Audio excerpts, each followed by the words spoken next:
The Democracy Forum is a not-for-profit organisation founded in 2009 under the patronage of Baroness Nicholson of Winterbourne. Its principal goal was to work for the furtherance of democracy, peace and the rule of law in order to counter religious fundamentalism and intolerance in our global communities. In an increasingly fractured world, this goal continues to be the driving force behind all of the Forum's activities. Lord Charles Bruce is the current president of the Forum. Since its inception, the Forum has hosted and co-hosted seminars on a wide variety of topics relating to democracy and human rights across the world. The Democracy Forum encourages academics, students, journalists and other socially and politically conscious people to attend our seminars and to participate in the question and answer session. Details are available on our website, thedemocracyforumlimited.com. The Democracy Forum welcomes you for today's event on Chinese military posturing and pressure on Taiwan. Has it impeded the rise of Asia?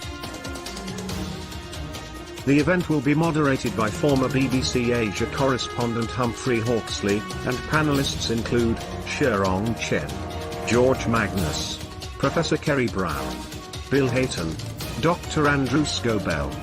The webinar will open with an introduction to the topic by Lord Bruce. Closing remarks by Barry Gardiner MP, Chair of the Democracy Forum. Stay tuned. The event will start shortly. Welcome everybody, wherever you are in the world, to this Democracy Forum seminar. My name is Humphrey Hawksley, a former BBC Asia correspondent, Beijing bureau chief, and I write articles, books, make films, speak, and frequently moderate discussions on this area of the world that we're now coming to refer to as the Indo-Pacific. The title of today's debate, Chinese military posturing and pressure on Taiwan, has it impeded the rise of Asia, or has it helped? Before further ado, to encapsulate our debate, I'm going to hand over to Lord Charles Bruce, President of the Democracy Forum. Charles, the screen is yours. Welcome to this virtual seminar hosted by the Democracy Forum, which will examine the strategic tension and increasing military preparedness in Southeast Asia and the South China Sea. This is the third event which the Forum has arranged this year to provide our viewers with a critical insight into China's foreign policy and its impact on neighboring countries.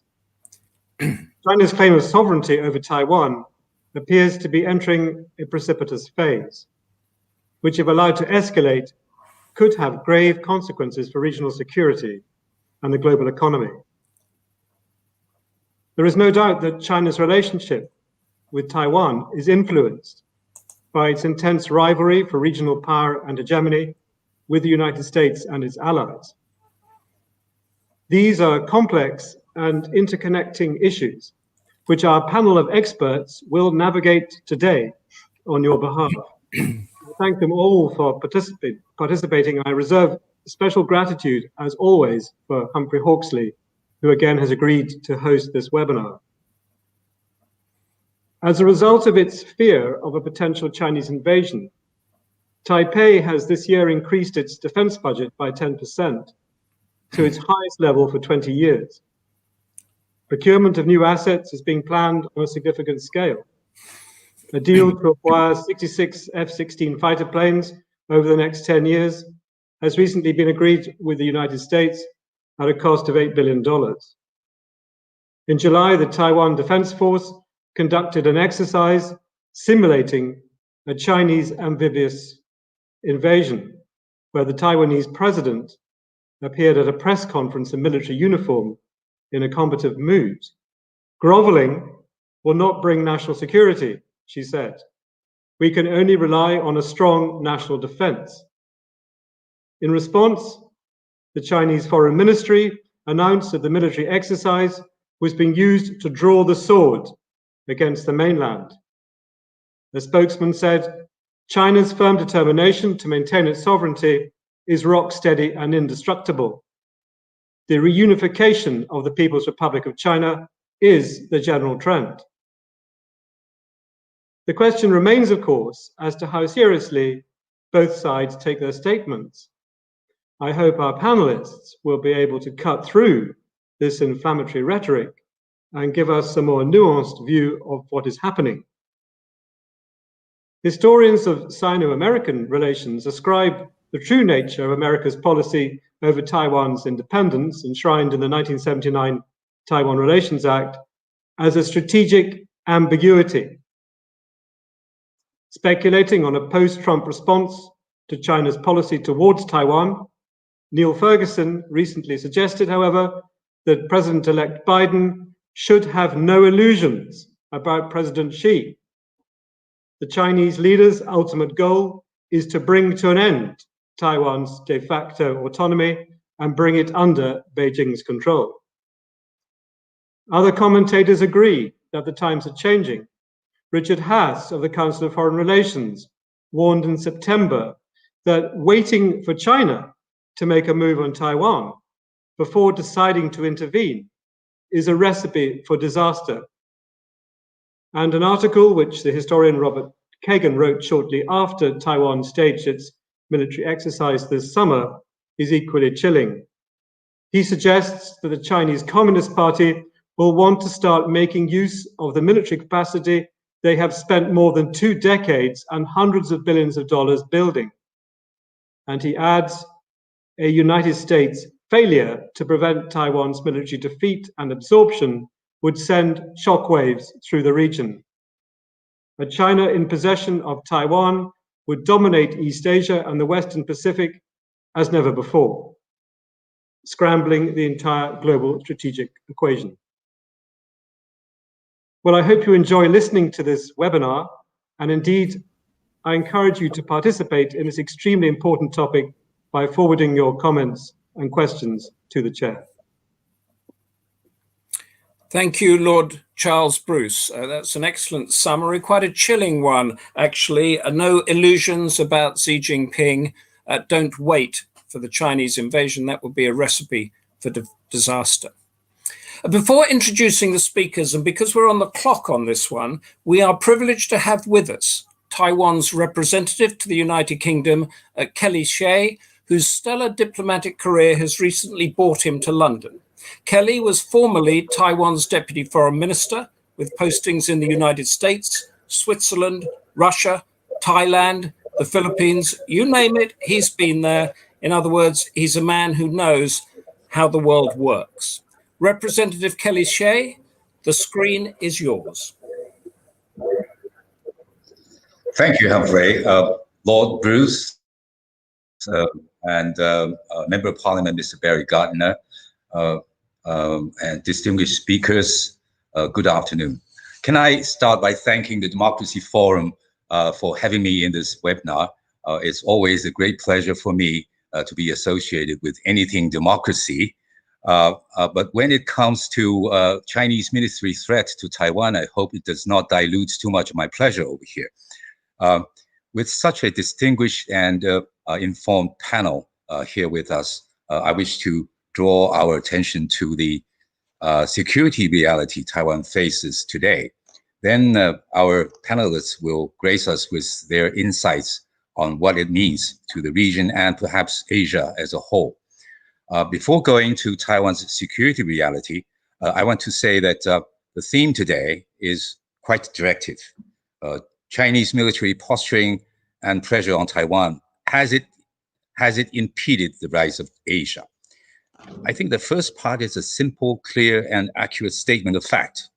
The second part rightly implies that Taiwan stands with great strategic values to the region, be it in security, economy, or democracy. All of these strategic values of Taiwan are key to the peace, stability, and prosperity in Asia and beyond. Now, let's get back to China's pressure on Taiwan. China's pressure on Taiwan is multidimensional. The military one is but one big hammer in its toolbox. Its military buildup over the decades has been well known and closely watched. Sense of unease is growing and prevalent among countries in the region. For Taiwan, China's military posturing and pressure, or more straightforwardly, I would say, saber rattling, has been growing bigger in scale, more frequent in intensity, and more aggressive in attempting to change the game rules.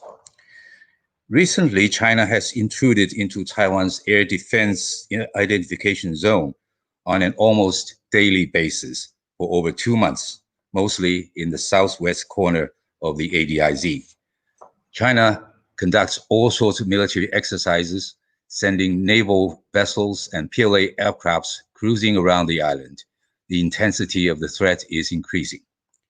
Since the beginning of this year, China's PLA aircraft has intruded Taiwan's ADIZ by more than 1,700 sorties and by naval vessels over 1,000 times.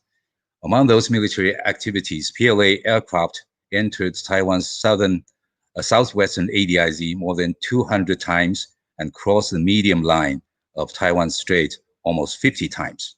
These numbers are the highest since the 1990s. Furthermore, a Chinese foreign ministry spokesperson even declared that there did not exist the so-called medium line in Taiwan Strait, which is a line understood and practiced by both sides for decades to prevent and avoid military incidents and conflicts, as well as to maintain peace and stability in the Taiwan Strait, which is a status quo. The Chinese Foreign Ministry's comment is the equivalent of destructing the status quo. The dangerous and provocative words and deeds of the Chinese communist regime and its military have raised the possibility of military conflict in the Taiwan Strait. Moreover, the PLA Air Force and other official vessels have openly intruded into the ADIZs of other neighboring countries in the region. I think it's fair to say that any sensible calculation would agree serious provocation and send a dangerous signal to the region and the international community. Now, for Taiwan, we will do everything we can to maintain peace and stability across the Taiwan Strait. We will continue to ensure our credible defense capability, and our people support this, for we are determined to keep our way of life, our democracy, and a free economy. And we will urge the international community to pay close attention to this growing aggressiveness of the Chinese communist regime and work together for peace and stability in the Indo-Pacific. Nowadays, we have seen a call for like-minded countries and democratic friends in the region and beyond to work together. I think it's a good sign. And I would just stop here by thanking the Democracy Forum again. I may have to excuse myself a bit later, but I certainly will look forward to the thoughts and insights of our distinguished panel. Thank you.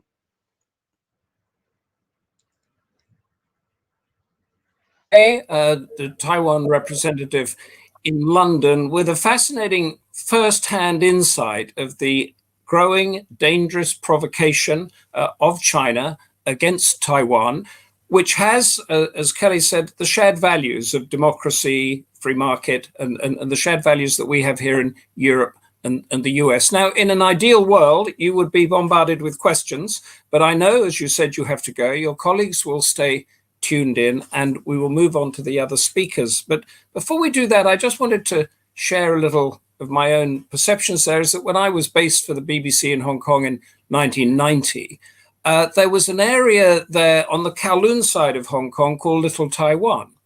And it was where the Taiwanese refugees were washed up literally in 1949 when the war was going on there. And we were dealing at the time with lots of refugee stories. There were the Vietnamese refugees, the Cambodian refugees, and there was a sort of squalor about the camps that we were visiting there in the region. But when I first went to Little Taiwan, there was this very neat set of steps that went down the hillside to the coast with whitewashed painted stones decorating it alongside. There was a hospital, there was a school, there were houses with gardens. And this was built not with UN money, not with Hong Kong government money, but the Taiwanese looking after themselves, how it was. The first time I'd come face to face with that. And since then, I've just realized Taiwan is a place that just gets on with it. It might not have recognition, diplomatic recognition, but it's become a developed democracy and a developed economy. Elections change presidents and the buses keep running and nobody dies. We badly need to report it anymore. I've taken a commuter ferry from Xiamen on the mainland in China to the island of Jinmen that in the 1950s and 60s was pulverized by Chinese shells. But now, amid all that, Taiwan has a health system that manages higher cancer survival rates than we have here in the UK. Yet amid all that, over all those decades, Taiwan remains a flashpoint. Will China invade? What would America do? What would Asia do? Will Taiwan declare sovereign independence? And so on and so forth. It's always there, and in recent years, it's come up to become possibly the major flashpoint in US foreign relations. Now, our first speaker is Shirong Chen, former BBC China editor and managing editor of Foremost 4 Media, a company that provides media consultancy service to British and Chinese clients.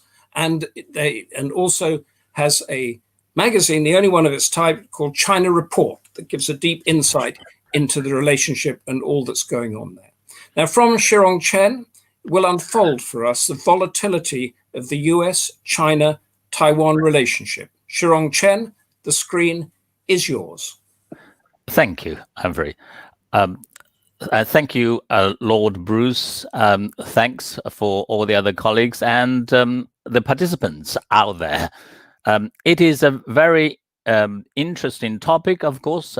Having heard the Taiwanese representative to the UK, His Highness, His Excellency, Mr. Kelly Shea, about the reality, what is happening at the moment across the Taiwan Straits. I think that would put my bit of a contribution a little bit awkward. What I am here to say is, instead of saying what the situation is, because I'm not in a position to comment on that, but I would like to take us back to how the situation has developed this way. For example, the starting point for the whole thing is the Republic of China. That is what Taiwan is formally known as. So I'm going to take us through a few sort of points here. One is about the name. People often talk about Chinese mainland or China or People's Republic of China, and then referring to Taiwan as Taiwan nowadays more often, but formally as the Republic of China. So many people, including some of my colleagues and friends here in this country, sometimes got a little bit confused. We're all talking about China, but which is the real China? The Republic of China was born out of a overthrow of the Qing dynasty. The Republic of China was established by Dr. Sun Yat-sen and the Kuomintang forces. And then, of course, there is this civil war between the Red Army, the Communist forces, and eventually the nationalist troops withdrew or escaped to the island of Taiwan, and the new country, or another name for the country, People's Republic of China, was declared, founded. So, sometime after the founding of the PRC, both sides of the strait still talk about one China, because the PRC will say it is our sacred mission to one day take over and be reunited with Taiwan, whereas the withdrawn ROC would say, one day we'll get back and retake the mainland. So there wasn't any difference there in terms of the mainland China or Taiwan for a time. And in fact, just as Humphrey and others mentioned, there was hostility between the two sides. The shelling of the mainland China or the PRC against the islands and Jinmen and the other islands in the Taiwan Straits, that started quite forcefully, and it lasted for many, many years. I mean, literally, hundreds, thousands of shells landed on the islands. The whole hostility really ended in the late 1980s when Taiwan, the authorities in Taiwan declared that they would allow the soldiers or old soldiers, veterans, to return to mainland to see their relatives. And the government in Beijing responded favorably. So there started this sort of thawing of the Cold relations. But we must remember, whether it's PRC or ROC or Taiwan, I think there are so many things the two sides share. That's perhaps why the two sides managed to coexist so far, more or less peacefully, because the two sides shared the common language, that's the Mandarin Chinese, common culture, common tradition, and for a time, there was this so-called One China consensus too. But Taiwan has moved forward, especially in the area of autonomy, democracy, whereas in a sense, PRC has started the economic opening up and reform, but in terms of democratic processes, there's a lot of work to be done. Now, I'd like to move on to the next subtopic, but if the two sides who wanted to claim each other's side in many ways now wanted to raise up the tension, one could say, well, Taiwanese side would say, we didn't want to raise any tension. The Chinese side say, well, what we are doing is to stop the authorities in Taiwan from ratcheting it up and moving further and further away into independence, or some people say Taiwan or the Republic of China is already an independent country, so there's no need to declare independence. Some say, well, depending on the international recognition, of course, China, especially after China resumed its seat at the United Nations, has won more diplomatic recognition. But Taiwan is doing quite well economically and in many ways politically too. So where is the tension coming from? Many people will say, oh, because Taiwan is so close and the democracies, especially the United States, would want to keep on honoring its domestic law to support Taiwan, even to the point of arming Taiwan, as evidenced by the recent arms sale. And some commentators say it's already beyond the so-called self-defense. Some of the weapons are quite sort of offensive weaponry. Now, the Chinese side, as Kelly has mentioned, the foreign ministry spokesperson in Beijing say about the demarcation or the air identification zone. That is, I think, not the point. I think,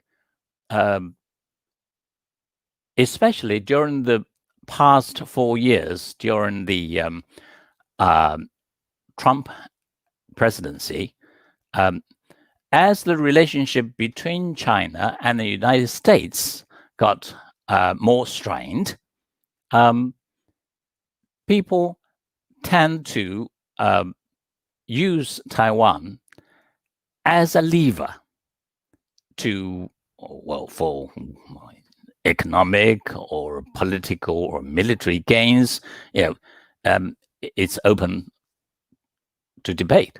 But whatever the United States intend to do, or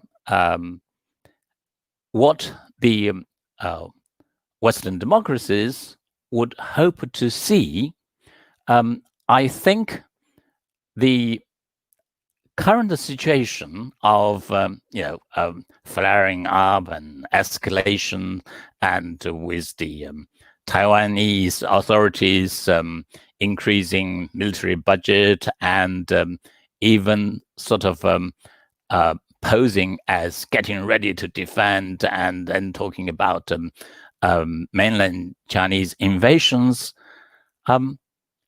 I think it takes two to tango, as they say, but I think to calm down the situation,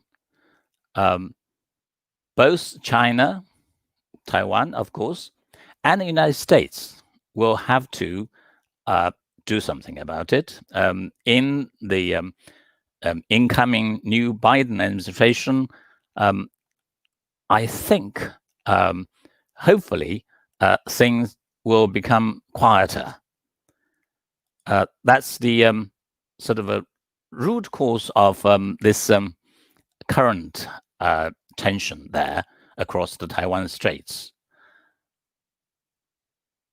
But we have also heard people commenting on whether the mainland Chinese government would want to use force to capture Taiwan and to realize the dream of reunification.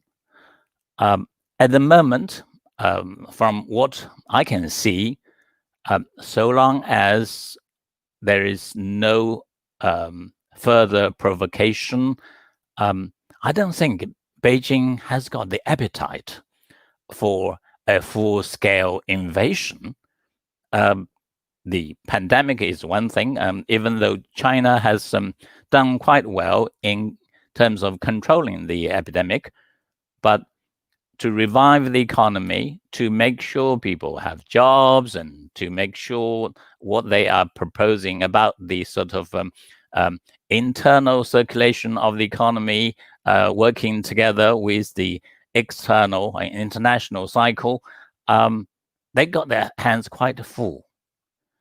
That doesn't mean, of course, there would be tension from time to time. Now, what is the best for Taiwan? What is the best for Beijing? And what is the best for the region in East Asia or Indo-Pacific, for that matter? I think people need to take a long view. Of course, we here it's Democracy Forum, and I think without doubt many people would appreciate what Taiwan is practicing. It's a democratic system there, and many people, many countries would want to see it that way. But if Beijing feels it is kind of slipping, Taiwan is moving further and further away from, quote, the motherland, I think a forceful means of unification cannot be ruled out. If we look at what's happening in the past few months, for example, from the media reports, we can see that, for example, there was a song which is called "Plant the Banners" on the island of Taiwan. That song was more or less sort of mothballed, but now it's used again.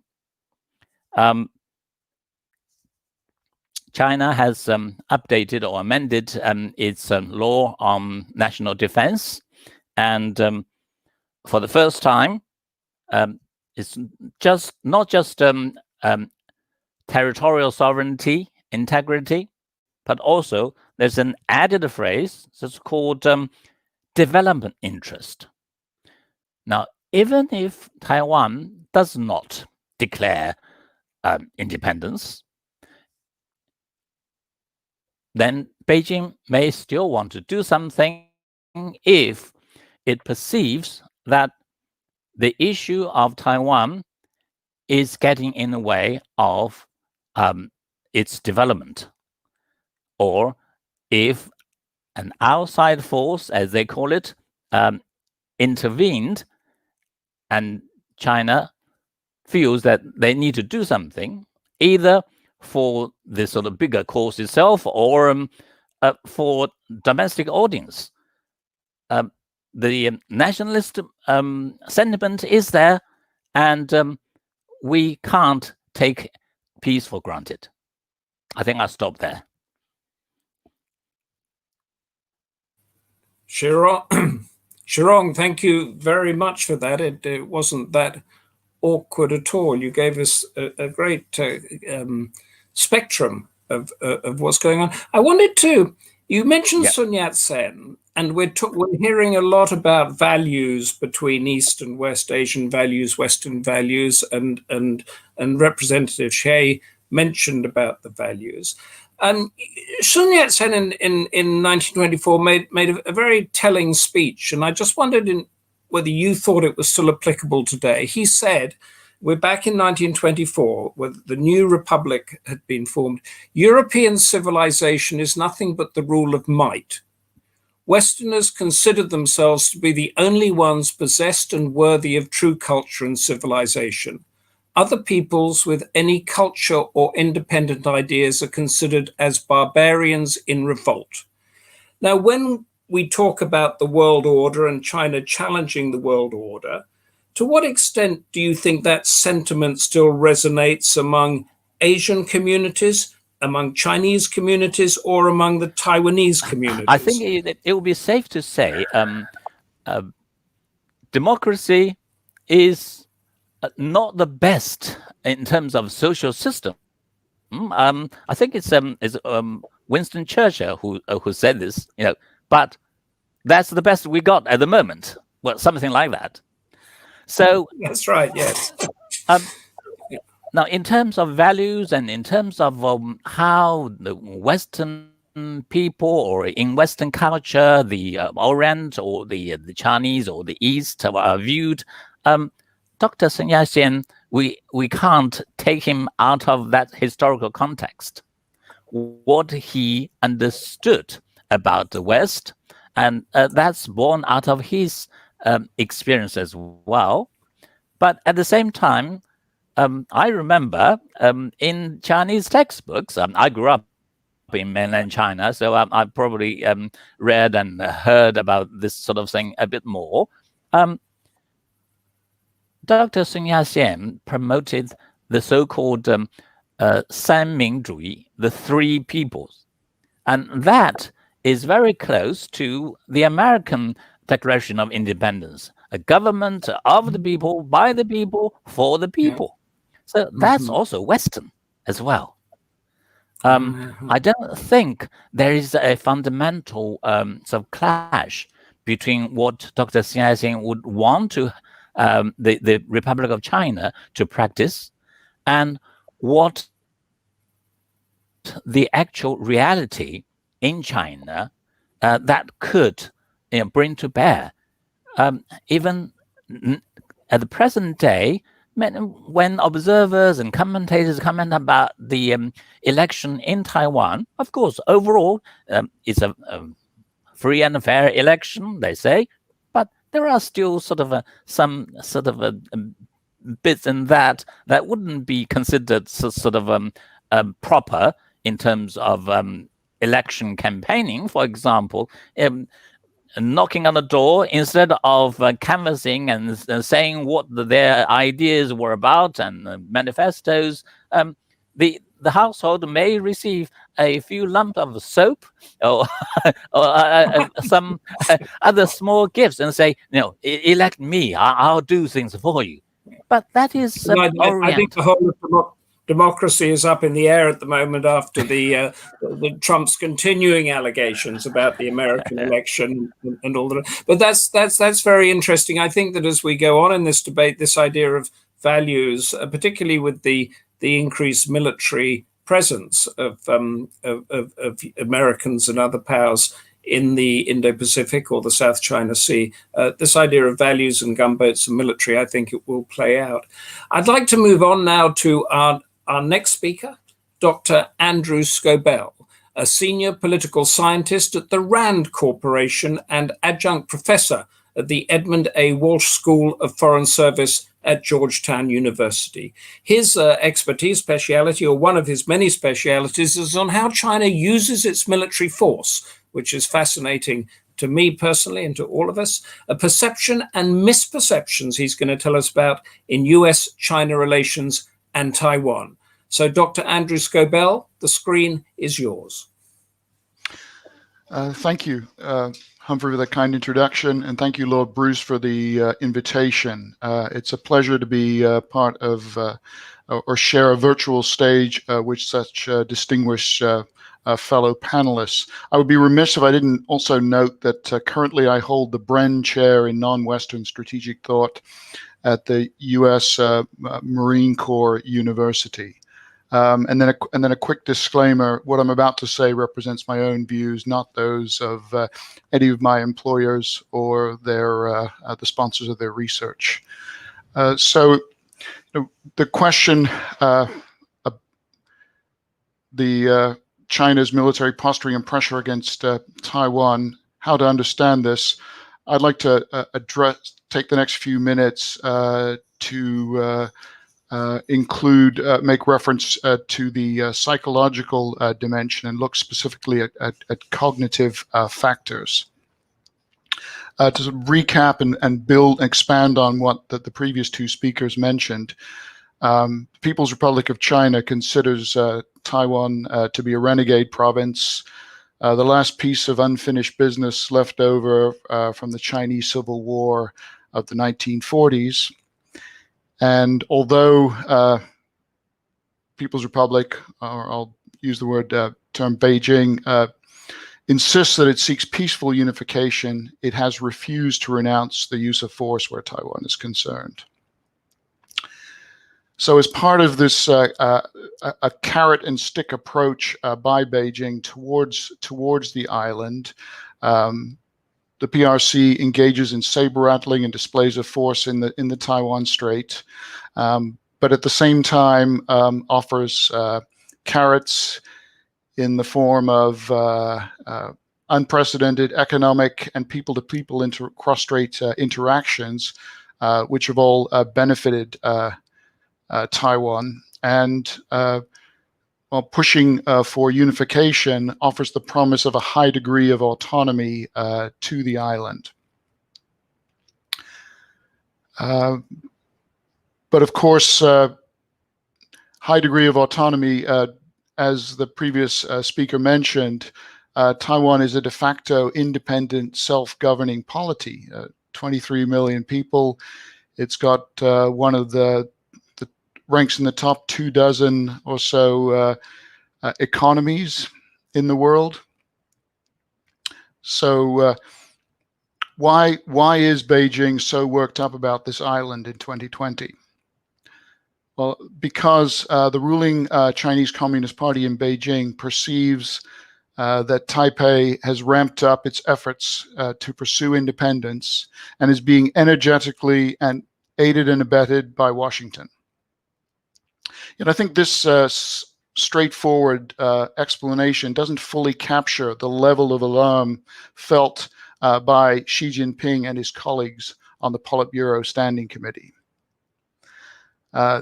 These individuals, these top communist leaders, perceive an existential threat to their rule from Taiwan and the United States. But you may well ask, how can a very large, extremely powerful country feel threatened by a smallish island about 100 miles off its coast? There are two reasons. First, the Chinese Communist Party views the Republic of China on Taiwan as a rival China. That is, it's prosperous, economically dynamic, technologically advanced, and most dangerously of all, a vibrant democracy. In short, Taiwan offers an attractive alternative model of governance to the repressive communist dictatorship on the mainland. Second, the Chinese Communist Party considers the United States to be engaged in intensified great power competition with China and laser focused on containing China and sabotaging its rise and undermining Communist Party rule. Significantly for the discussion today, Beijing perceives that Washington is using Taipei as a geopolitical pawn in a game and a larger game of great power politics chess. So I think rising tensions between China, Taiwan, and China and the US would probably exist even if the three actors each perceived each other accurately. But misperceptions heighten their intensity and increase the potential for political military crisis and armed conflict in the Taiwan Strait. I want to highlight one particular cognitive bias or distortion, the problem of mirror imaging. We tend to think conventional wisdom suggests that that mirror imaging is a problem, that we tend to assume that others perceive us the way we see them. I think that's actually a misnomer. The three actors, China, Taiwan, and the US, actually see the other two actors as quite different, not like them. Culturally, in terms of culture, values, and also in terms of strategic priorities and goals. So what we're talking about is not really a problem of mirror imaging, it's a problem of mirror imaging rationality. What I mean by that is that actors tend to misinterpret intent and misperceive the motives of others. So from Beijing's perspective, when they seek to try and understand the motives of Taipei or Washington, and they cannot make sense of them from the context of their own calculus of rationality, Beijing tends to assume one of two things. A, that what Washington or Taipei is doing is irrational, or B, that it's deceptive, the other party is practicing deception and has malevolent intent towards China. Now, in the for Taipei, Beijing often tends to assume irrationality because from their perspective, Taiwan is after all, a chaotic and erratic polity. But they also consider that Taipei is often engaged in deceptive and hostile activity. For the United States, Beijing considers the U.S. To be duplicitous or two-faced, especially on the matter of Taiwan. Beijing perceives that the U.S. has never been serious and sincere about living up to its commitments in the three U.S.-China communiques, the 1972 communique, the 1978 communique, and the 1982 communique. And now Beijing perceives that Washington seems to be increasingly all but abandoned any pretense of living up to these commitments. To conclude, perceptions matter most, but misperceptions tend to make matters worse. Don't get me wrong. I'm not excusing China's bad behavior. Rather, I seek to explain it. Of course, this is cold comfort for Taiwan and the rest of Asia. Thank you.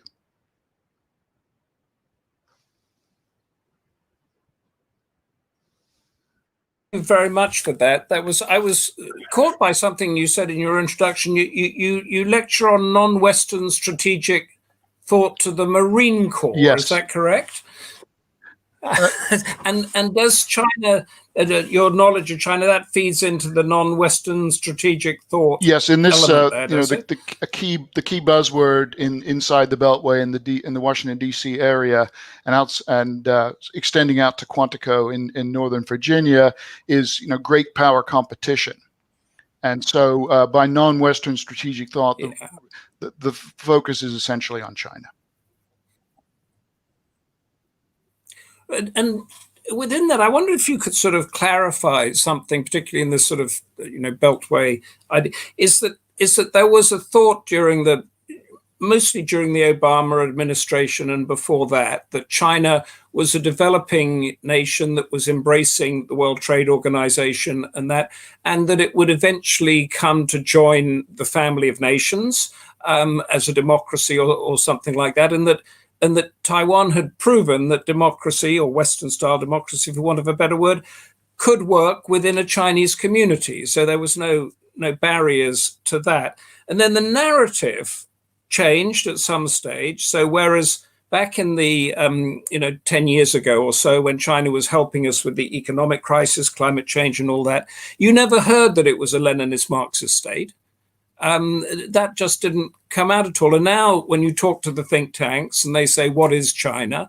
You hear that it's this Leninist Marxist state, and the idea that it could ever become a democracy like Taiwan's is a pipe dream, and it is going in the way of the Soviet Union or all dictatorial past. When did that shift of thinking take place, and how firmly embedded is it in American policy making? Good question. I think the shift happened imperceptibly, gradually below the surface. It seems to have happened, I think, as you're implying, rather dramatically or abruptly. But I think it was gradual. The shift was gradual, and I think it helped, or helped in parentheses, in quotation marks, that China's current leader Xi Jinping was much more much more high profile and much more very much openly pushing for China to play a more activist role and much more open about pushing for things that China was very frustrated about, that felt it wasn't being respected as a great power. So far more bombastic and assertive leader, which I think changed, which fits in that, my explanation, if you buy it, I think fits in with this perception business. I just want to make one observation. It's easy to forget that that Taiwan also had a Leninist political system. Yeah, absolutely. Yes. And so it's not impossible to consider that one day, albeit unlikely, certainly unlikely in the foreseeable future, that the People's Republic of China may not one day evolve into a more liberal and perhaps democratic system. That was because things do swing backwards and forwards, just as we're about to see. We're not quite sure how the United States is going to swing back, soften or not soften. We don't know. When I was in Jinmen the last time, talking to people there, what was interesting, firstly, particularly coming across on the ferry, was that it's a half-hour ride between Xiamen and Jinmen, is that you couldn't tell who was Taiwanese and who was mainland Chinese, and the main interest was taking selfies with the iPhone, which bits came from all over the world. The second thing is that people in Jinmen were, their sort of pride or sense of social status was what property they owned in Xiamen, not what property they owned in Taipei, and their medical insurance was based in Xiamen, not in the Taiwan system. So there's that whole sort of mindset of being a Chinese people, and politics is something that is really mainly for Beijing and Washington, but not necessarily for the people on the ground. I want to go now to our final speaker, George Magnus, who's a long-term colleague of mine, an associate at the China Center of Oxford University, an economist who predicted the triggers to the economic crash in 2008. And I did ask him in the sort of virtual green room what triggers we should be looking for now. He is the author of Red Flags, Why Xi's China is in Jeopardy. George is going to tell us about that nexus in which China's economic boom, the Chinese Communist Party, the thinking under Xi Jinping, and the current global order that we hear about, the rules-based international order, how that all meshes together, and to what part Taiwan is a variable in that. George, the screen is yours. Thank you, Humphrey, and thank you to Lord Bruce and to the organisation for having me participate in this discussion. There are two enormous topics here, one of which you've heard from experts about, which is about Taiwan itself and the Chinese pressure on it, not my forte as such. The other is about the rise of Asia and Chinese international relations, which I'd like to comment on for a few minutes, if I may, by way of conclusion and before we go to discussion. In 1904, a chap called Sir Halford Mackinder, who was a former director of the London School of Economics, amongst other things, and a founding father of what we now call geopolitics, predicted the Asian century in his book, The Geographical Pivot of History. Later, of course, comparable world domination was bestowed on Germany, and then after the Second World War on the USSR, and then later on Japan. And all I mean to say by this is that forecasts of these great sweeps of history, I think, should always be treated with some caution and with some skepticism, particularly at times like this when there is much churning and changing going on. Of course, from an economic point of view, population and GDP size are really important, but they're not everything. And sometimes when you read about some of the conventional wisdoms about China and Asia, based on very simplistic economic notions, they tend to come across as little more than just a kind of a checklist in a Wikipedia entry. But if you look, for example, a little bit more deeply in terms of income per head and productivity levels, emerging Asia is still a long, long way off of its richer peers. And when it comes to the key role played by robust institutions in economic development, the same applies, including to China. But I think there are kind of three things that I would say that we can say with some confidence, really. The first is that a benign and open global economy has been Asia's friend, really, for the last 20 or 30 years. In fact, since 2000, in fact, Asia's share of world GDP has risen from about a quarter to almost 2/5. The second thing is that in addition to China, we should also remember that Asia includes Japan, which is the world's third biggest economy, India, which is the world's fifth biggest, and South Korea, Indonesia, and Thailand and the Philippines have also been making great progress.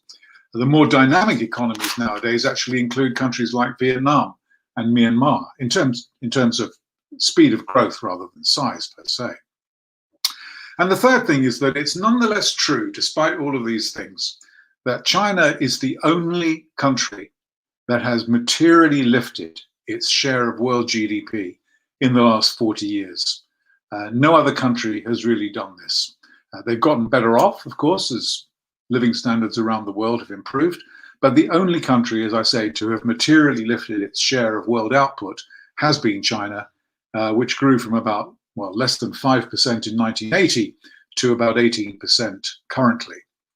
So with the United States and much of the Western world reeling now from the second systemic shock that it's had in about a decade, and trying to find its sea legs, it isn't surprising in a way that China is taking a lot of comfort from its economic heft and also from the speed with which it has, at least superficially, bounced back and normalized its economy following the pandemic funk that basically erupted at the beginning of the year. By now, China is growing again.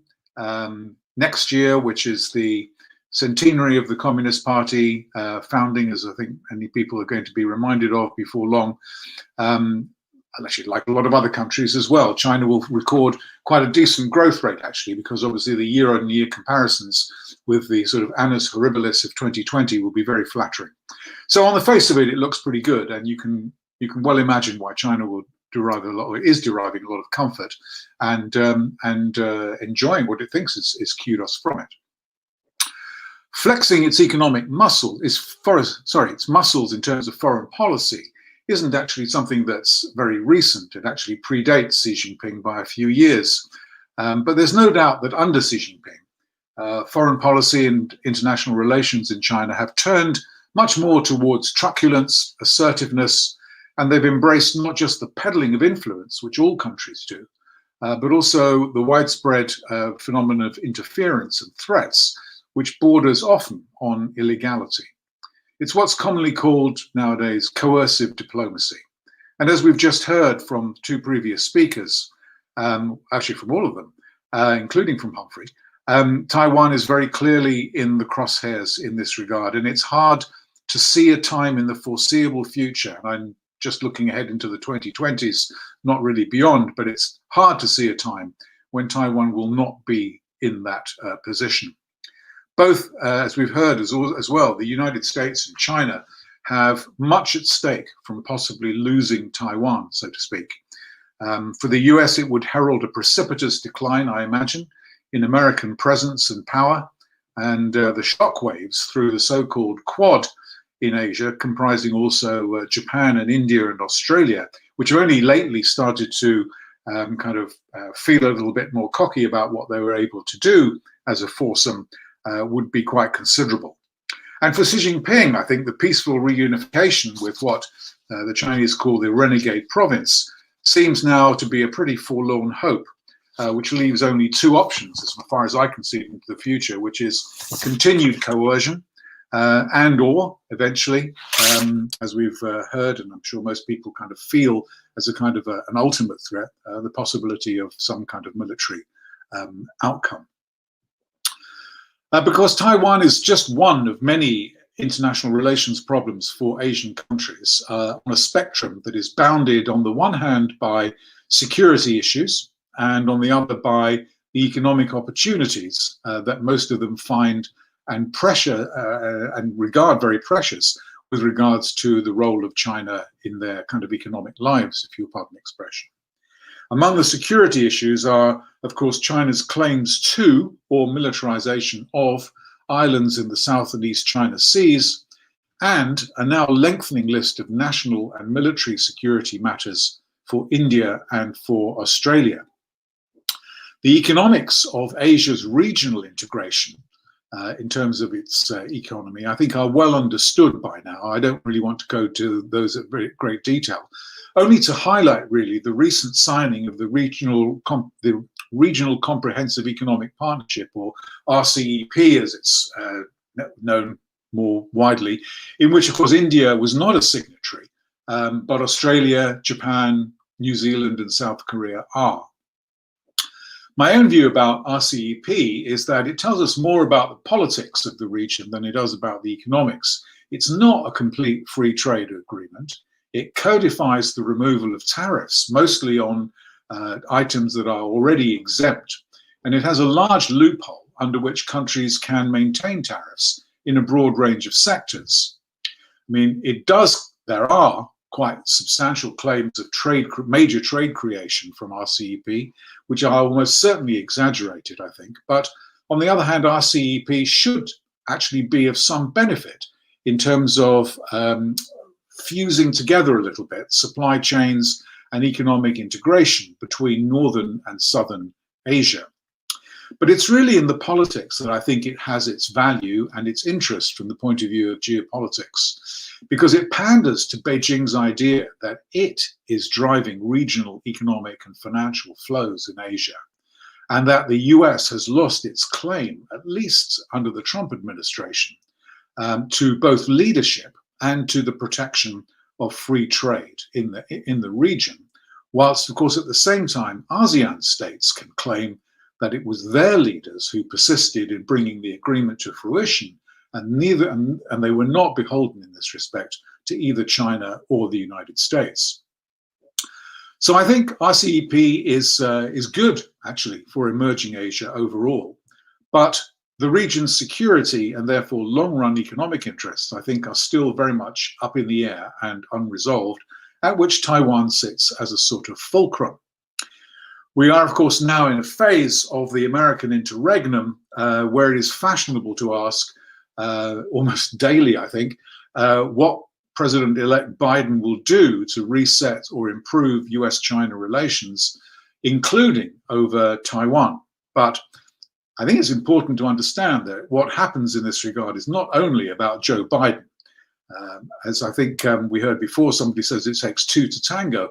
And of course, in this regard, there certainly are two partners which need to basically both be taken account of. To see, in fact, US-China relations as largely an American issue totally misses the point that China itself is responsible, has been responsible in large measure for the deterioration in the geopolitical climate that we are seeing. Its own economic, industrial and foreign policies have not only helped to create a high state of tension in the global system, but also generate significant pushback and opposition, which go far beyond the US. Much to its chagrin, there's little recognition in that I think the Chinese feel very sensitively for its own success in handling the pandemic and getting its economy back on track. But there's widespread reluctance in much of the world to buy China's narrative about peaceful rise, win-win, or as the BRI is referred to as the common destiny for the shared future of mankind. In a recent and now very often quoted Pew survey of 14 advanced countries, a record 60% or more of respondents had an unfavorable view of China and viewed Xi Jinping with distrust. China, of course, has done itself no favors post its pandemic in terms of its diplomatic and political posturing, and is certainly on the defensive in a number of countries against complaints of bullying and interference. Belt and Road countries, too, have been quite restive, ranging from Bangladesh, Pakistan and Kazakhstan to Kenya, Tanzania, Czech Republic and Italy.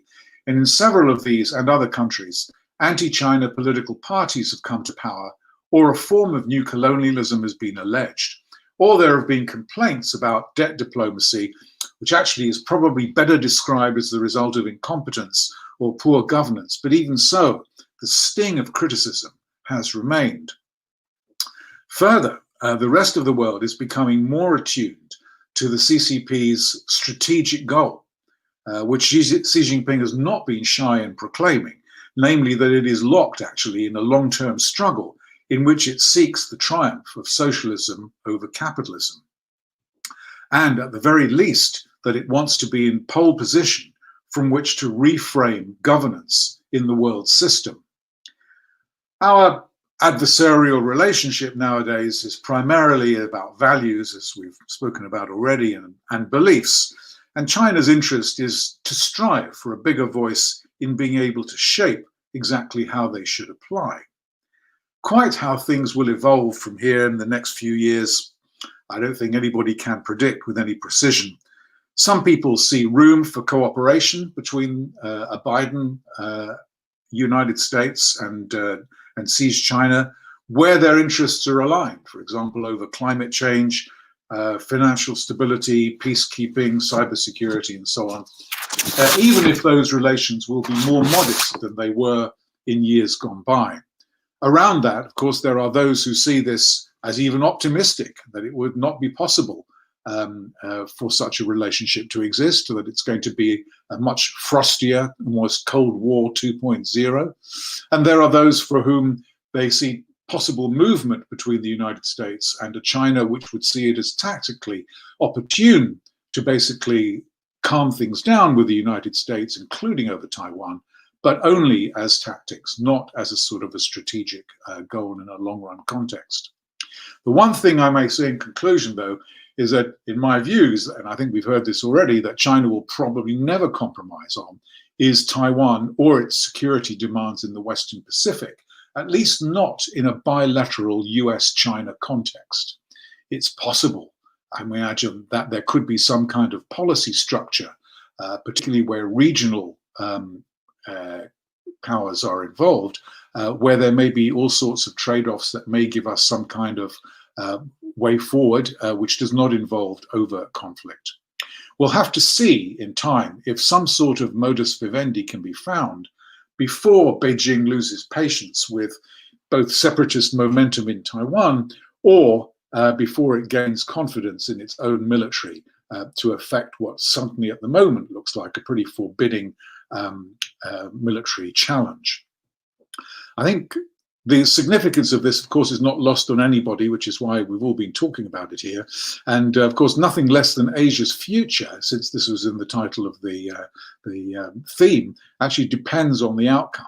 I think a comment, finally, that could equally be made in terms of the future of Asia, it is applicable to the discussions now going on in China, which are really, they're not entirely unrelated to China's international relations or its foreign policy, but big discussions have just kicked off about China's 14th five-year plan, which will be unveiled in spring of next year, and also about a much longer 2035 strategy, by which time China aspires to be, at least in terms of income per head, in the lower half of the list of OECD countries. Whether these things can be achieved or not, and whether they can be achieved smoothly or not at all, I think will in large measure determine not just what happens to China's economy and to Xi Jinping, but also to its foreign policy and how petulant it feels it might like to be in the future.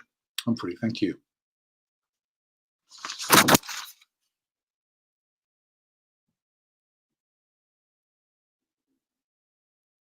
Being the only country that has increased its material GDP, and then this idea about it bouncing back. It seems to have done, it bounced back from the 2008 financial crisis, it's bounced back from COVID, it's bouncing back from this. And then you mentioned about not compromising in the Western Pacific or over Taiwan. So I think I've got two sort of things here, is that one, what is the nature of this beast, this society, that is able to bounce back when the rest of the world seems to be anchored, drawn down with an albatross around its neck, as we were in 2008 and as we are over COVID? And if China's not going to compromise, is the US ever going to compromise?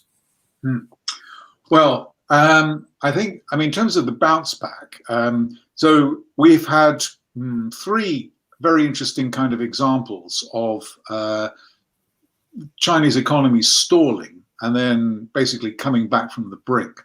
So in 2008, even before anybody in the West was receptive to the idea, or most people were not at that stage receptive to the idea that a financial crisis was brewing. But China, I mean, export orders for China's coastal provinces basically dried up long before Lehman's went. And millions of Chinese workers were sent back to the countryside for lack of work.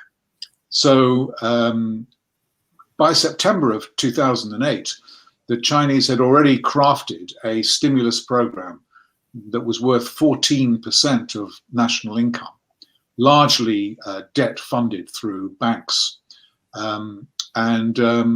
Basically that, they didn't have a financial crisis in 2008-9 as we did, but they had kind of the early stages of a very serious economic crisis, which they basically headed off at the pass through this huge stimulus program. Okay. In 2014-15, the economy also came a cropper, basically. That was a made in China financial crisis, which they got round basically by also cranking up infrastructure spending and basically trying to reinstill confidence into the economy by persuading people that that they were that they would kind of clamp down on egregious financial risk taking. And I mean, as a consequence of that, it was not costless, but they managed to do that again. And also, of course, the global economy in 2014-15 was okay, not like a few years previously. The pandemic, I think the answer to this one was pretty simple. They managed very successfully to shut down the virus to all intents and purposes. Of course, there are still pockets of infection that kind of crop up, but they're not believed to be particularly serious or widespread. And I think what we have learned from China, but also from other non-autocratic countries, so from Taiwan in particular, but also from Hong Kong and from Australia and Korea and Japan, is that the key to getting your economy back on its sea legs is to basically shut down the pandemic, or at least control it. It's not a choice, really. You have to do one or the other. Of course, the way the Chinese did that, I mean, obviously the extremity of the lockdown in China was something that we probably wouldn't have. Wouldn't work it doesn't really work in democracy, does it? So it's and because Taiwan and South Korea and these other sort of East Asian Confucian societies, whatever you want to call them, seem to be much more compliant on this than we would here in the UK or the US. There is a culture, isn't there? Yeah, it is a culture. I'm opening it up to questions now. We've got a lot coming in, and I'm in the process of sort of compiling them so that we don't repeat each other. But I think I'd like to ask Shirong Chen now on in the antagonism that's been coming up, been over the years. How much of the Taiwan China relationship, the economic relationship, that actual hardcore business thing, how much of that has suffered?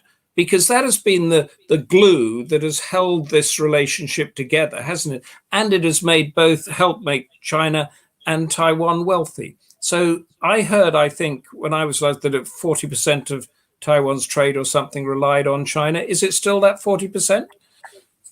Well, I don't have the exact figures, but it is true that mainland China has helped Taiwan economically, as China did for Hong Kong in the Asian financial crisis.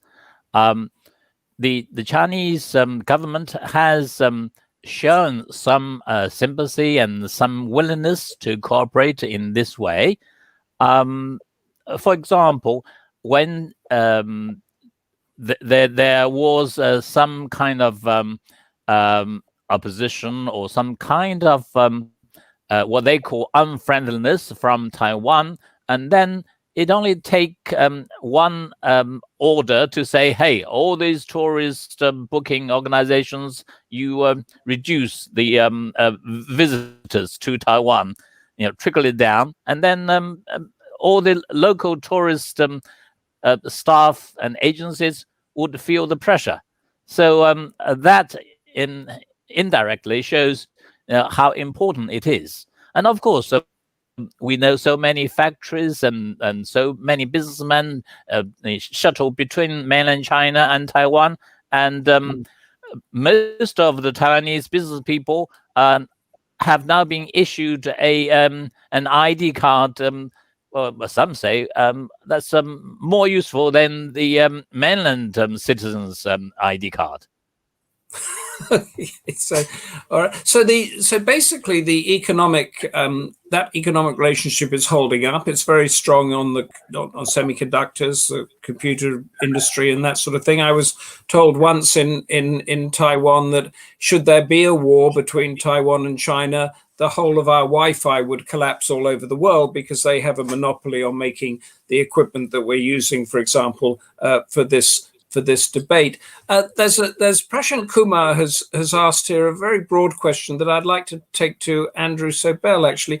What role can the West play in the current scenario, and how can things evolve after America's election, which is the question. But I wondered if, Andrew, you could also pick up on George's thing about the lack of China won't compromise on certain issues. How much will the US have to compromise, or if there is no compromise, what might happen?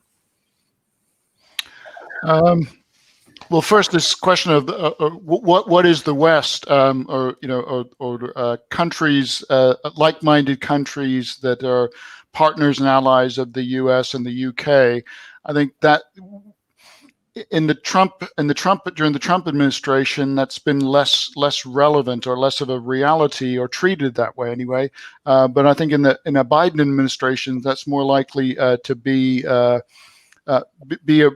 reality. So that would be a real challenge for China to confront a sort of unified or cohesive block of countries that confront China when it behaves badly in the Taiwan Strait or elsewhere.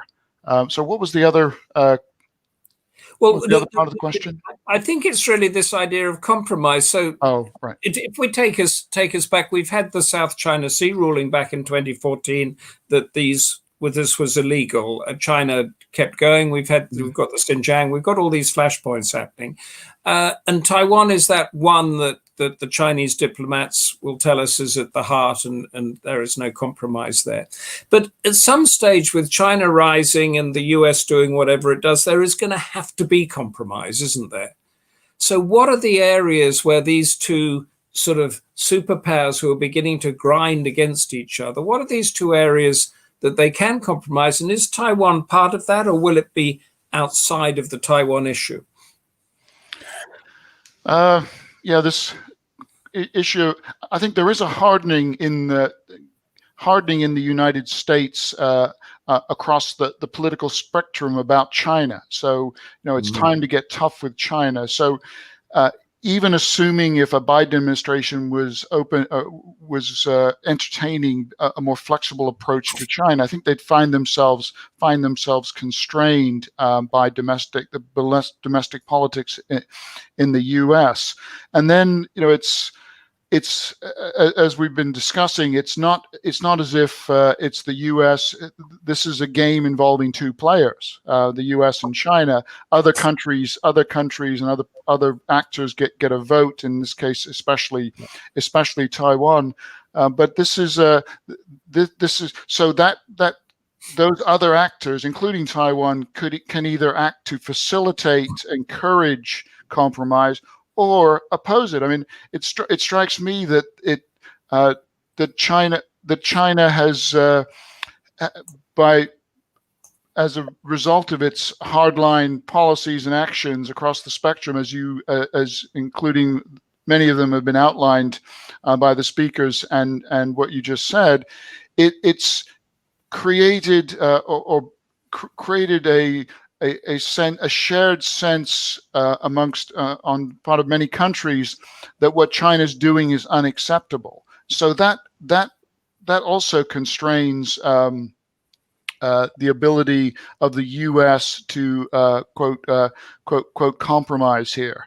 And so I just want to make one more point. I think some of the discussion in this session has tended to assume that military action, it's a binary thing.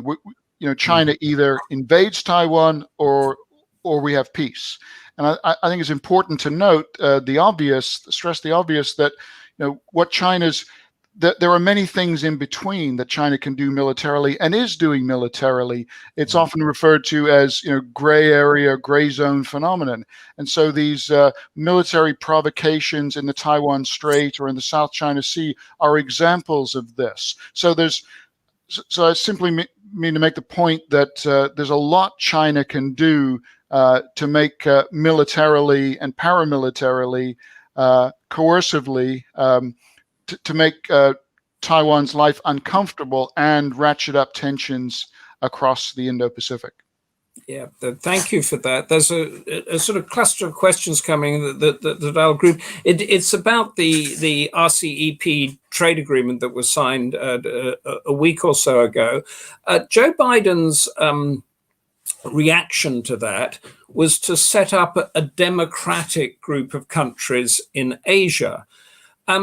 Singapore, particularly, which is the sort of intellectual heart of Asia, has warned against doing that. I wondered, Shirong Chen, is this idea of yet again pitting democracy against autocracy a good one? Will it help or hinder Taiwan? Or is it perhaps time that the shades of grey, in other words, that are Asia, where military dictatorships rub up against new democracies, rub up against half military, half civilian, all of that sort of stuff there is no underlying value, religion, political system in Asia, is there? So why try to form a democracy against something else? Shirong. I think, as previously mentioned, China feels that the RCEP, even though it's signed under the auspices of the ASEAN summit, ASEAN +6, or +5 now, the China did feel that with the United States withdrawn from the TPP and with this now signed, China scored 1-0. So having said that, I think China is aware that signing this is not enough. There are many ways that, to put it crudely, simply, that the United States can get at China economically or in other areas if the new Biden administration wanted to. In terms of trade, as China has formally, in terms of policy, adopted this internal circulation and external circulation, China is aware that they would need to create more domestic consumption to make China less reliant on foreign trade or even foreign technology. But George, perhaps you could add to this idea of democracy. Is it good or bad for the strengthening the institutions of the Indo-Pacific? You a completely prejudiced answer because, like you, we've grown up with kind of in a Western education system, and we kind of have a view about what works better or least bad, and what doesn't. So, I mean, I think the balance really in the answer really is that it's not as though autocratic regimes or autocratic governments are ubiquitous throughout Asia. There are a number of countries, some of them very large countries, that actually do practice democracy or democratic forms of government, and so there is a division there. I mean, we've spoken, I don't know, I lost count now, maybe 3 or 4 times actually. We've been talking about, a values war. I mean, I think this is fundamentally, what began as kind of a big spat over trade and then sort of migrated into technology and national security and lots of other things. I mean, it really is about ultimately about values and beliefs and about the things that we are prepared to that we defend and we think we ought to protect because we think they're intuitively good from our kind of value system, but also from an economic point of view because we think they work. We don't really have any examples of authoritarian autocratic regimes that have actually succeeded in becoming rich. But you just mentioned that China was the only country that had materially increased its share of the GDP. Yeah, this is the low-hanging fruit, right? So I don't really mean that in a churlish way because actually what it's accomplished has been extraordinary and unique. But actually, what's happened in the last, let's say, in the last 15 years is that although in the early years under Deng Xiaoping and then under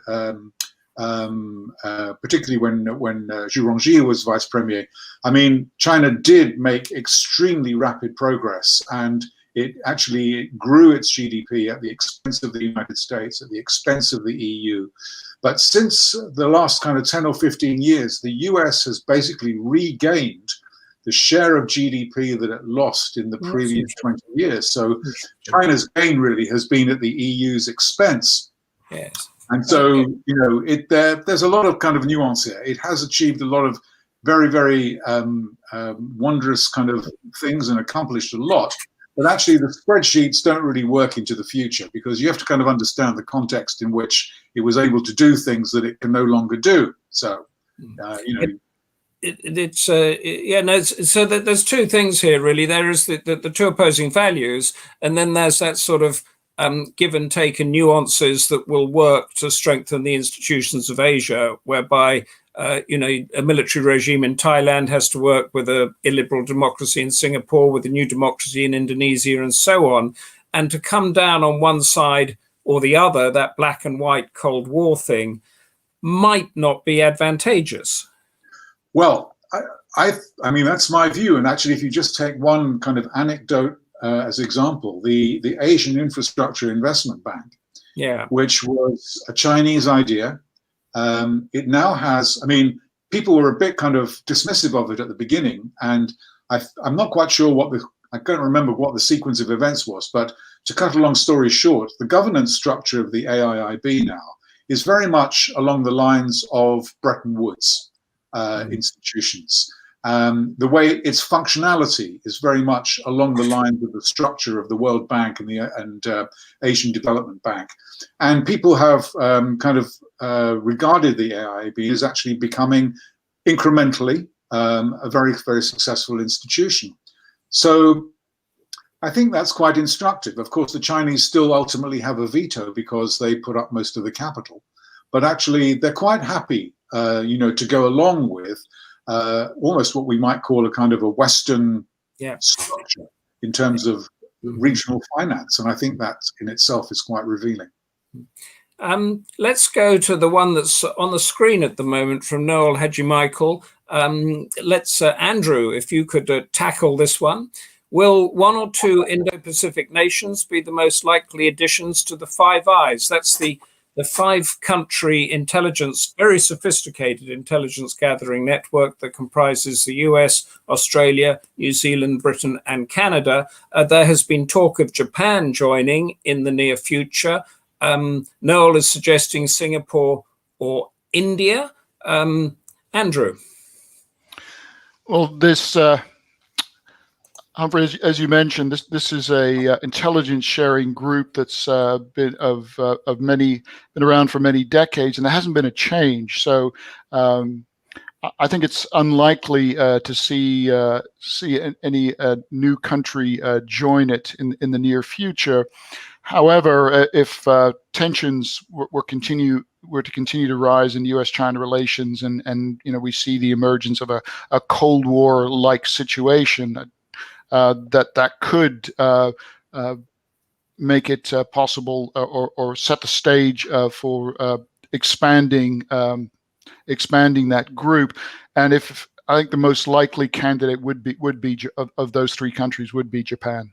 Are there talks going on at the moment about it, just to sort of have it in the back pocket in case it has to happen quickly? Not to my knowledge, but there's excuse me. There's often to be honest, envy on the part of other countries of this that they're outside of this club, and it's not just Asian countries; it's other European countries too. Yeah, that's a question from Duncan Bartlett here that I think is interesting. And Shirong, maybe you could tackle this one. Do you think that Singapore's relationship with China provides a positive example for Taiwan? Perhaps you could explain to people here exactly what that relationship is with China and how that might feed into something positive for Taiwan.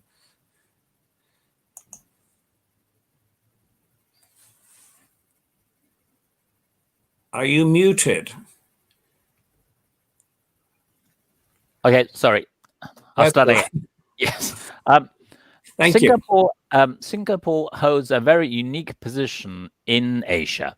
It has maintained friendly relations with mainland China, and Singapore's got good access to Taiwan as well. In fact, as we all know, the so-called One China consensus or One China different expressions come from a Singapore sponsored meeting or discussion between the two sides. So whether it's a PRC or ROC, but it's got the China in it, right? Singapore also has a good reputation both in Asia and internationally, even though, of course, one could criticize some of the draconian measures sometimes taken in Singapore as well. But in terms of Singapore serving as an example for Taiwan, I think in practicing democracy in terms of dealing with the rest of Asia, probably. But in terms of dealing with mainland China, I would say no, because mainland China wouldn't treat Taiwan as another Singapore. As simple as that. When the two sides meet, if one day there's another sort of summit between them, then it's more like to use a metaphor, like two brothers discussing, but it's a more internal, domestic, rather than external, bilateral to a foreign country, that is. Yes, it's very interesting that the Singapore. I mean, if we take this point further, Andrew, but perhaps being sort of on the outskirts of the Beltway, you could help us with this. The Singapore is very clear and always has been about Asian values. It's illiberal democracy, or however we want to term it, and has remained on such good relationships with the West and with America that it gives docking facilities and all of that. Taiwan, on the other hand, does sway backwards and forwards a lot. So if America has a overriding policy on dealing with China or Asia, to what extent, if Taiwan does veer, say, towards more independence or does respond in a certain way to the military incursions, is that a danger to America's overall Indo-Pacific policy? Well, it's not just a danger; it's the most likely location for a war between the U.S. and China. Now, to be clear, neither the U.S. or China is looking to fight the other, but the tensions in the Taiwan Strait, on again, off again tensions in the Taiwan Strait, given especially now, given the much more intensified rivalry between the U.S. and China, is worrisome because it could inadvertently, unintentionally escalate to a conflict between the U.S. and China. And Taiwan is not officially an ally of the United States, as we've heard. It's not officially recognized by the United States, or indeed by other major countries. And yet there is by a U.S. Act of Congress, the Taiwan Relations Act of 1979, that many in the United States and China, for that matter, treat as a de facto defense treaty, which commits the U.S. To come to the defense of Taiwan.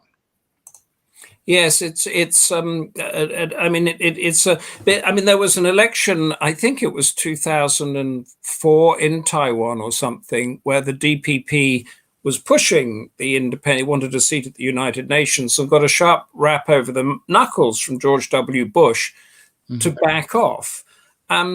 So if just to follow up on that a second, if China withdrew its military aggressiveness at the moment, would the new Biden administration, you think, ask Taiwan to do the same? Would it act as a back channel broker to try to de-escalate all this? And would it have the credibility to do that with Beijing? Good question. I think it would. I speculate that it would certainly try, but we were just talking about Singapore, whereas Singapore is seen as an honest broker, as a sort of a neutral ground, whether especially in the context of China Taiwan tensions or relations. The U.S. is, from a Chinese perspective, clearly seen as pro Taiwan, or heavily leaning towards Taiwan. So you can't really, it's. But not Taiwan independence, though, is it? I mean, it apart from Trump, who took the phone call from President Xi after he'd been elected, but apart from that, Beijing realizes, doesn't it, that the U.S. puts the one China policy above Taiwanese independence. Is that right, do you think? Yes, and the official position of the U.S. is that it's Washington stands for unification as long as it's peaceful and agreeable by both Taiwan and the mainland. So that's that's the sticking point from a U.S. perspective, and that's where. From a U.S. perspective, China's been behaving badly and not pushing unification coercively rather than through peaceful negotiation.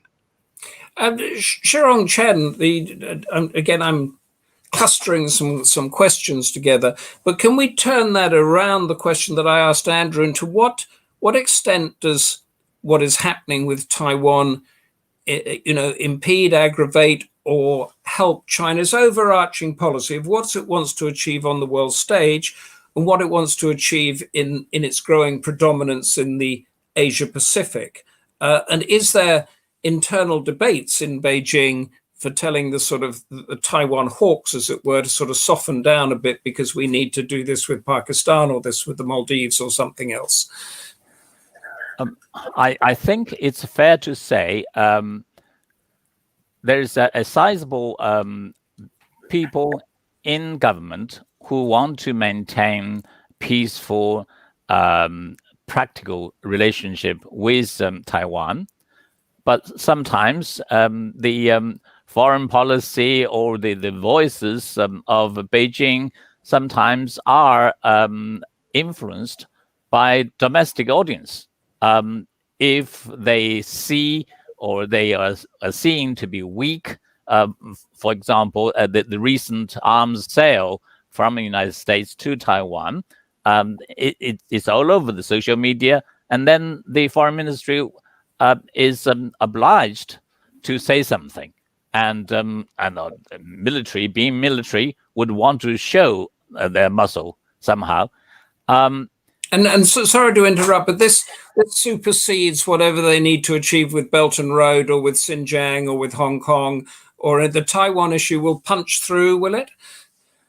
I think they keep on saying that there's a red line on the sand.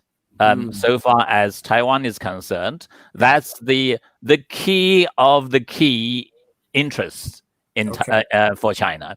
Okay. So I think for the foreseeable future, maybe status quo, peaceful development, a little bit of rivalry, technological rivalry, but not lobbing missiles or sending aircraft, say from Taiwan into any sort of air identification space in mainland. That would be one step too far. And the other thing is, if I may take this opportunity, I think it's interesting to note that China has, for the first time, announced sanctions against the arms supplier from the United States. Whether correct. That's kind of symbolic or otherwise, the step has already been taken.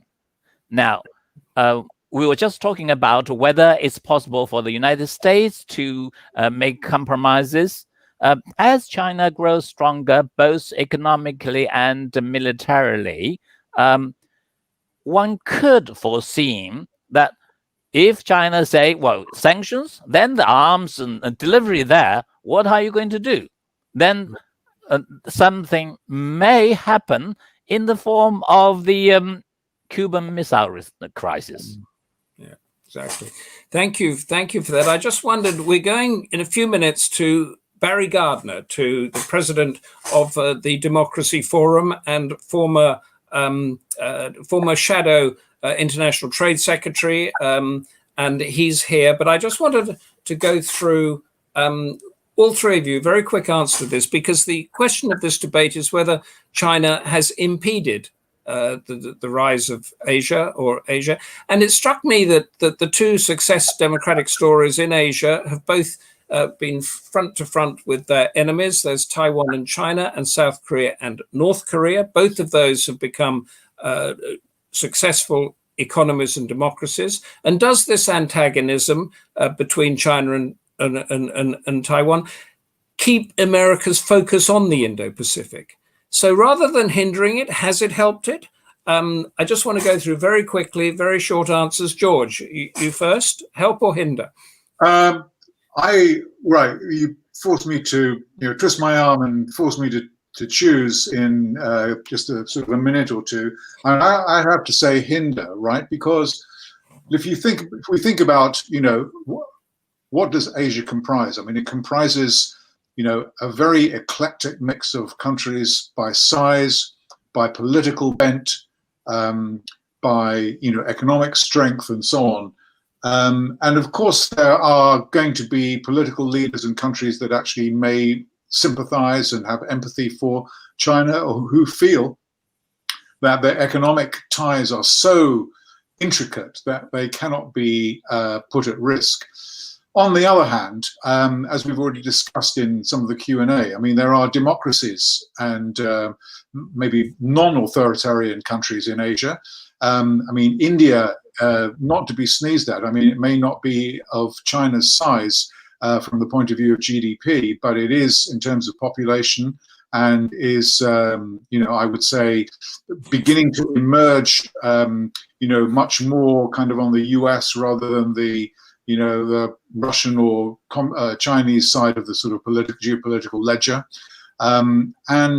So I think that if this is, since this is really about, it is really about governance and values, and since I think, China's articulation of what it sees in its interests actually, to my way of thinking, does not accord, generally speaking, with some of the biggest and most important countries in Asia. I think that under Xi Jinping's China, I think the direction of travel is actually to hinder it. It may change under new management, but that's a different subject. Great. That's a hinder. A Shirong Chen, help or hinder? In 2 seconds. Are you muted again? Sorry. Okay, back. I cannot say what is happening across the Taiwan Straits is helping the peaceful development of the region overall. But I wanted to say one word here, though. We cannot always judge one country's actions just from an ideological point of view. There are other, as I mentioned at the very beginning, there are cultural, there are other factors at play here. So with the current tension there, of course, there are things that are not ideal for many of us to discuss. But what China is doing in terms of economic development, it is providing some driving force for the Asia region, and for that matter, for many other parts of the world. So China generally is helping, but the Taiwan Straits, the Taiwan situation is a hindrance. Andrew, if you could give me 15 seconds on that before we go to Barry Gardiner. Are you muted? What Xi Jinping's hawkish and repressive regime has done in a positive, in a helpful way, that's reminded Asia that peace and democracy should not be taken for granted. So it is a reminder. It's a wake-up call that we can't sit back and relax. And now to sum up, listening with an eagle ear has been Barry Gardiner, a former Shadow International Trade Secretary, who I've just privately messaged him to ask in his summing up, could he give us a line perhaps on the Labour governments or the Labour policy towards this tilt that Britain is beginning to take, post-Brexit tilt, towards focusing on the Indo-Pacific, both strategically, politically and economically. Barry, the screen is yours. Gosh, can you hear me? Yes, we can, yes. Well, look, it's a delight to be with you, and thank you to all our speakers. It's been a fascinating afternoon. Shirong Chen started off by talking about a historic timeline, but he only went back to 1904. My historic timeline, I think, would go back to 1683, because it was only then that Taiwan actually came under China's administration. And then it would jump to 1895 and the defeat in the First Sino-Japanese War, which ceded Taiwan to Japan. And then to 1945, when Taiwan reverted to Chinese control, before we even get to 1947, because I do think it's important to understand that this goes deep into history. It's not just 100 years or 150 years or so. This is deep history, and it's about a deep perception of who China are as a people, and it's about that sense of projection onto the world, and writing what are seen to be shameful incidents in the past, shameful losses in the past. So when you go fast forward to Chiang Kai-shek moving to Taiwan, we have to remember, and Humphrey, you and I grew up in this time, the 50s and 60s, a rapid industrial development, but actually Taiwan was under a very, very repressive regime right up to Chiang Kai-shek's death in 1975. And really, that martial law lasted till 1987. So the image that maybe younger observers have now of Taiwan as the liberal, free counterpart to mainland China is not always what has been there in recent history. And I do think unless we have that sense of the sweep of history here, we're not going to understand the sensitivities and the way in which things develop. Now, he also, Shirong also spoke of the consensus, the 92 consensus, the one China way of sidestepping really the dispute over Taiwanese sovereignty. And I think we have to look at two significant developments around that consensus that have taken place since then. You've got the election of President Tsai Ing-wen from the DPP in 2016 and re-elected then in 2020. And that is a big change from the position of the KMT before. And then you've got China's President Xi Jinping in January last year, conflating the one China principle from 1992 consensus with the one country, two systems arrangement, which existed with Hong Kong and Macau. And in that speech, it was then that he said that China was willing to create a broad space for peaceful reunification, but it would leave no room for any form of separatist activities. And it was also then that he said, we make no promise to renounce the use of force and reserve the option of taking all necessary means. So we then saw the change in KMT policy. After losing that second presidential election, the KMT moved towards a less accommodating approach to China. In fact, both candidates in the party's March leadership election said that the 92 consensus was no longer fit for purpose. And they criticized China for the distortion of the one China policy. Now, I thought it was interesting when we talked about the pressure campaign that China had waged, and I think it's important to look at what has been going on, because a lot was talked about the use of military force. Absolutely right, but you also have to look at the way in which the US has actually been a huge supplier of military to Taiwan, and in the way in which during these last months of his presidency, President Trump organized several trips by senior civilians and military officials to Taiwan as part of its anti-China stance. And China reacted really with fury when US Health Secretary Alex Azar came to Taipei in August, followed by the US Undersecretary of State Keith Cratch in September, and actually sent warplanes near to the island each time that happened. And of course, during a visit to Manila, the White House National Security Advisor, Robert O'Brien, underscored the US's commitment to Taiwan, saying, I can't imagine anything that will cause greater backlash against China from the entire world if they attempted to use military force to coerce Taiwan. He said, the US is with her friends in Taipei. We will continue to be there. And in October, China sent, on the 31 days of October, it sent 25 days. It sent planes over on 25 of those 31 days in October, the highest frequency of those aggressive sorties that we'd seen. Now, it may be, though, that actually Beijing, in responding to or changing its stance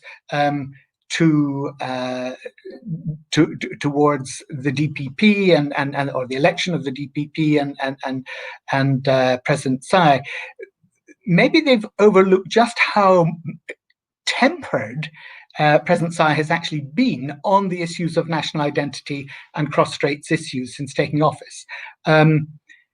She was under a lot of pressure from the pro-independence flank of her party to move towards their goals, which they could have overridden the KMT's objections, changing the name of the country, introducing a new constitution, eliminating the vestiges of the Republic of China regime links to its Chinese past.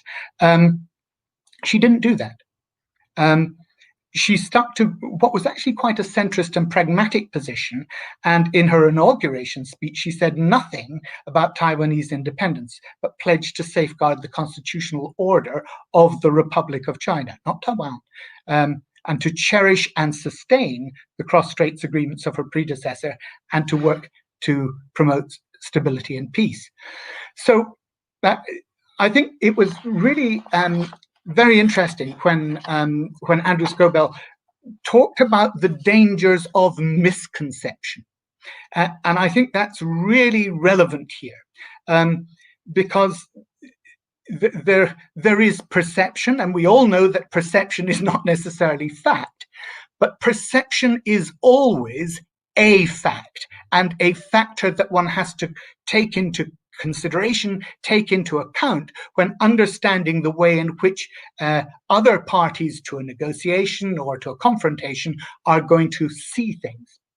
And that question that he posed, why is Beijing so worked up about Taiwan? I paraphrase, but I think that's almost exactly, Andrew, what you said. I think is a really key question. But I don't think it's simply about either current economic or policy or economic or political posturing. It's not just about economic success and immediate goals. I do think it's deeply rooted in China's perception of who it is as a nation and righting the historical wrongs.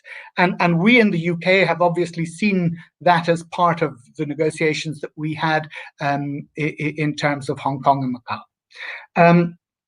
Now, George, you mentioned the Regional Comprehensive Economic Partnership and said that this was as much important for its political as for its economic ramifications. And I think that's absolutely right. And you also talked about Taiwan as a fulcrum, and a number of people talked about the new American president-elect, Joe Biden, and how he would relate in that whole Pacific region, and how he would either soften or toughen up his approach to China. I would simply interpolate this comment. Never forget that Joe Biden's vice president-elect is of Indian descent. And I think that will also color the way in which the administration deals with China.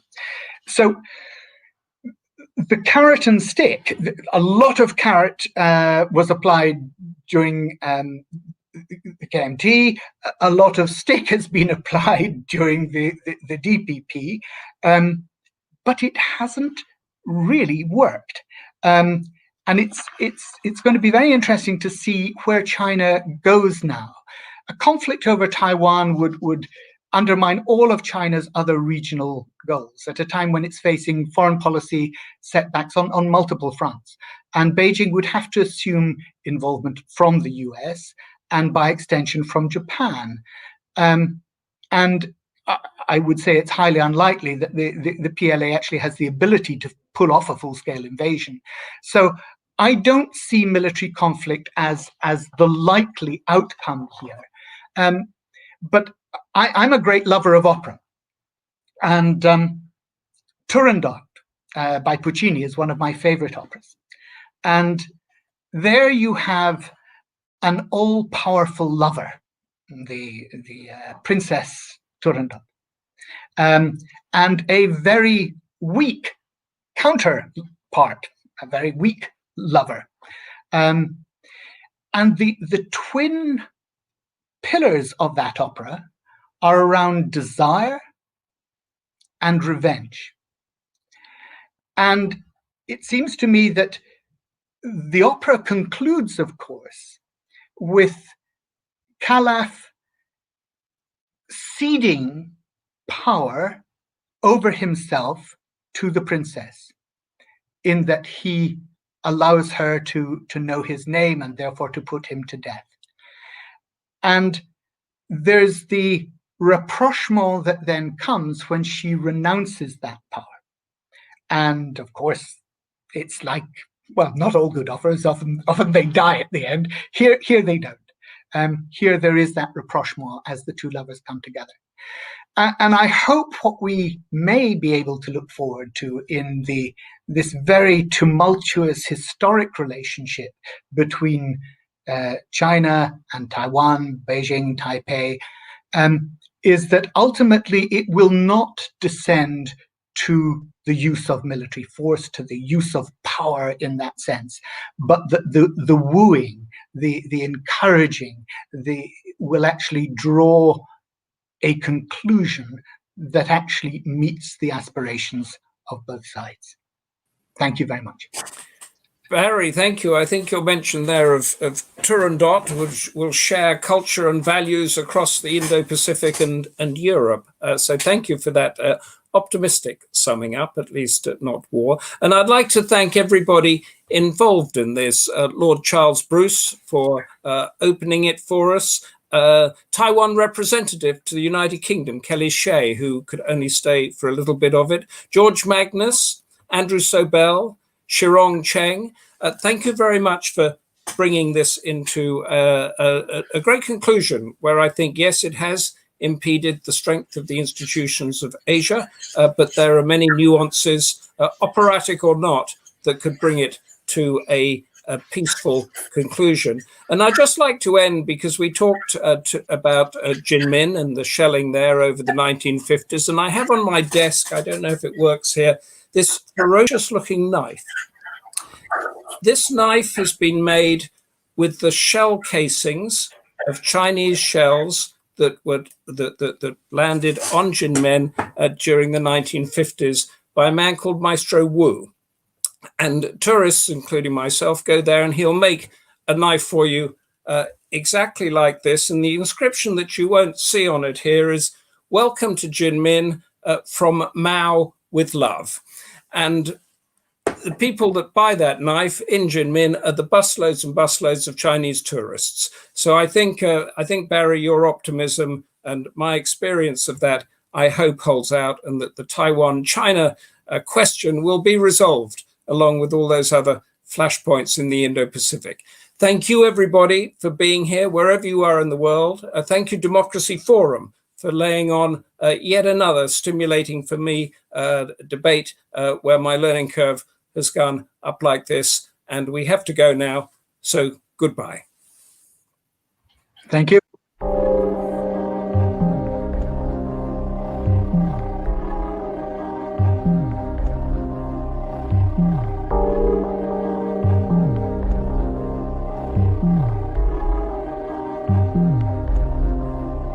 Mm-hmm.